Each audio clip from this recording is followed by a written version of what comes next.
एक समय की बात है, उत्तर प्रदेश के एक छोटे से गांव में अनुप्रिया नाम की एक महिला रहा करती थी, जिसने अपने पति की मौत के बाद अपनी बेटी कल्याणी और बेटे सार्थक का अकेले ख्याल रखा था। अनुप्रिया का बेटा सार्थक काफी उम्र का हो चुका था, लेकिन उसे घर की कुछ नहीं पड़ी थी। पढ़ाई कंप्लीट करने के बाद सार्थक ने हमेशा अपनी मां को इस बात को लेकर ताने दिए कि उसकी मां ने उसके लिए कुछ नहीं किया।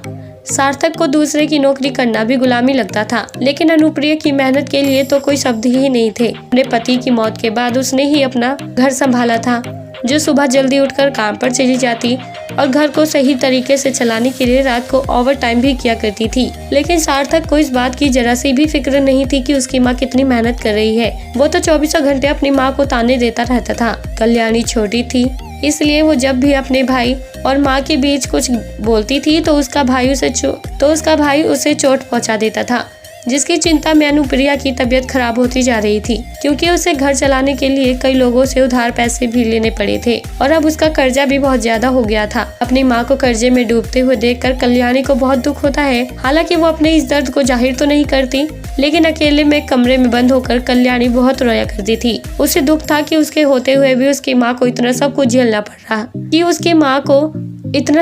झेलना पड़ रहा है।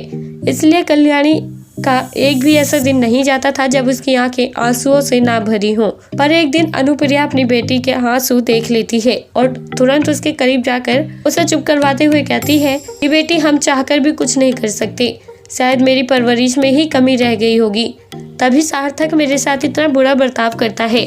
लेकिन अगर तुम अपने आंसुओं से मुझे कमजोर बनाओगी तो कैसे चलेगा। तभी कल्याणी फैसला करती है कि वो अपनी माँ की जिंदगी को बद से बेहतर बनाने के लिए दिन रात एक कर देगी। लेकिन अपनी माँ को इस नरक से बाहर निकालने के लिए वो अपनी ग्रेजुएशन कंप्लीट करने के तुरंत बाद ही जॉब करना शुरू कर देती है और वो ज्यादा पैसे कमा सके, इसलिए वो भी अपनी माँ की तरह ओवर टाइम किया करती थी। इसी तरह काफी दिन गुजर गए थे, लेकिन सार्थक की गंदी सोच की वजह से उसका घर सुधर नहीं पा रहा था। अब तो सार्थक ने अपनी माँ को ताने कसने के साथ साथ उस पर हाथ उठाना भी शुरू कर दिया था। लेकिन अब कल्याणी के लिए बहुत हो चुका था।